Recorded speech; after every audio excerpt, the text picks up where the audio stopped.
대통령실이요, 이 탈북어민 북송 당시 사진이 공개된 직후에 첫 공식 입장을 발표했죠. 사건 발생 당시 정부의 설명과 사진 속의 정황이 다르다면서 공개적으로 문재인 정부를 직격했습니다. 어떻게든 끌려가지 않으려고 발버둥 치는 모습은 귀순 의사가 전혀 없었다던 문재인 정부의 설명과는 너무나 다른 것입니다. 만약 귀순 의사를 밝혔음에도 강제로 북송을 했다면 이는 국제법과 헌법을 모두 위반한 반인도적, 반인륜적 범죄 행위입니다. 윤석열 정부는 자유와 인권의 보편적 가치를 회복하기 위해 이 사건의 진실을 낱낱이 규명하겠습니다. 자, 대통령실이 직전 정부와 관련된 사건에 대해서 직접적으로 문제 제기를 하고 나선 건데요. 자, 윤석열 대통령은 지난달 출근길에도요, 탈북어민 북송 사건과 관련해서 재수사 의지를 강하게 내비치기도 했었죠. 2019년에 탈북 어민 북송 사건이 있었는데 여기에 대해서 여당에서 진상규명을 해야 된다라는 요구가 있습니다. 혹시 정부 차원에서 다시 들여다볼 계획 있으신지요? 원래 옛날부터 좀 국민들이 좀 문제를 많이 제기하지 않았습니까?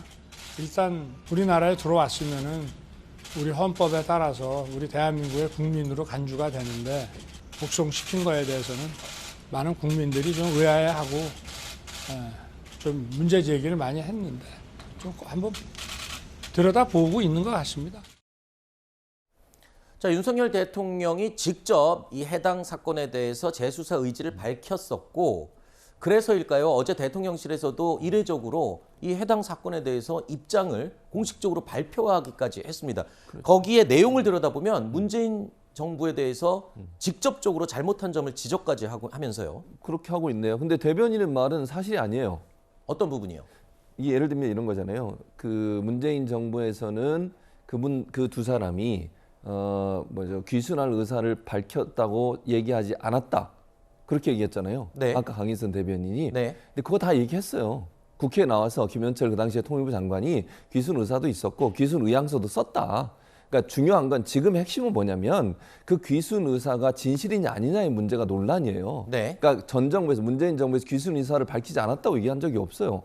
그러니까 그 두 사람이 귀순 의사를 명확하게 밝혔고 귀순 의향서도 썼다고 얘기를 했어요. 근데 그러니까 그 진정성이 의심된다. 그러니까 그렇죠. 진정성이 없다. 그러면 결국에 결론적으로는 귀순 의사가 없다로 결론 내린 거 아닌가요? 그러니까 결론적으로는 그렇게 내리는데 네. 지금 정부에서는 그걸 문제를 삼는 것은 귀순 네. 의사가 있었는데 왜 돌려보냈나의 문제인 것이고 네. 지난 정부에서 합심조에서는 귀순 의사를 밝혔지만 그 진정성이 없고 본인들의 범죄 행위를 덮기 위해서 그 귀순을 사용했다, 이용했다 이렇게 주장을 하고 있는 거예요. 네. 저는 그래서 본질은 거기에 있다고 봐요. 이게 어떤 게 진실이냐 하는 부분을 저는 밝혀야 된다고 보는데 네. 그러니까 명확한 건 그 두 사람이 내려와서 귀순하고 싶다는 얘기도 했고 귀순 의향서 썼다는 건 분명해요. 그거는 뭐 전 정부나 지금 정부나 다 동일하게 인정하는 부분이니까요. 네. 중요한 건 정말 귀순 의사가 있었느냐 하는 부분을 합심조에 제대로 조사했느냐 그러면 네. 그리고 이걸 정말 지금 현 정부가 문제를 제기하고 있는 것처럼 이렇게 짧은 시간 안에 이걸 결정할 수 있을 다양한 증거들이 있느냐 하는 부분 네. 이 부분이 이제 집중적인 수사 대상이 돼야 한다고 저는 생각을 해요. 그래서 그 부분에 대해서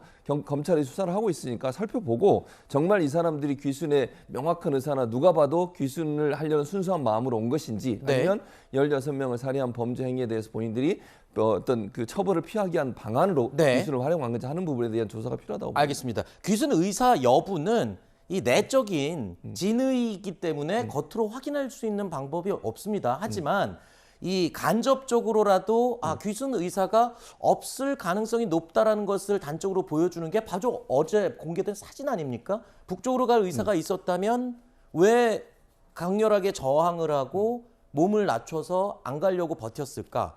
그런 걸로 이제 미로 짐작은 할 수 있는 부분이거든요. 그래서 글쎄요, 뭐 의향서를 썼지만 진정성이 없기 때문에 귀순 의사가 없다라고 판단했다. 전 정권이 그 말은 일단 알겠습니다. 그 윤 대변인님은 어떻게 보십니까? 교수님 방금 전에 화면을 봤잖아요. 김현철 당시 통일부 장관이 2019년 11월에 말한 게 동영상이 틀어졌잖아요. 뭐라고 했습니까? 죽더라도 돌아가겠다는 진술을 분명히 했다.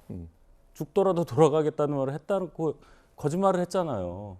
그렇게 지금 진실을 호도하고 있는 내용들이 밝혀지고 있는데 문재인 정권에서는 귀순한다고는 들었는데 우리가 판단해 보니까 진정한 귀순 의사가 아니어서 보냈다. 이 논리 아닙니까? 아니 그거 아니에요. 그러니까 죽더라도 그럼 이 얘기는 뭡니까? 그러니까 죽더라도 돌아가겠다는 말은 무슨 말이냐면 네. 처음에 이 사람들이 문제를 발생시키고 나서 그러니까 16명을 살해하고 나서 처음에 우리나라에 온 게 아니에요. 그러니까 남한으로 넘어온 게 아니라 김책항으로 다시 돌아갔어요. 그때 했던 말이 그 말이에요. 지금 말씀하신 부분은 죽더라도 돌아가겠다고 하는 말은 1차 해상에서 그 살해를 하고 16명을 그리고 나서 그들 간의 감청 내용을 보면 죽더라도 돌아가겠다는 말하면서 김책항으로 돌아갑니다. 근데 거기서 3명 중에 1명이 체포가 돼요. 그게 무서워서 2명이 다시 배를 타고 남한으로 내려오는 거죠, NLL. 근데 NLL에 내려와서 그러면 순수하게 우리 해군에게 투항을 했냐? 그렇지 않습니다. 투항하지 않고 계속 도망을 다녔어요. 해군이 잡으려고 해도 도망가고 다시 북쪽으로 갔다 남쪽으로 왔다 갔다 하다가 해군이 결국 제압을 한 거거든요.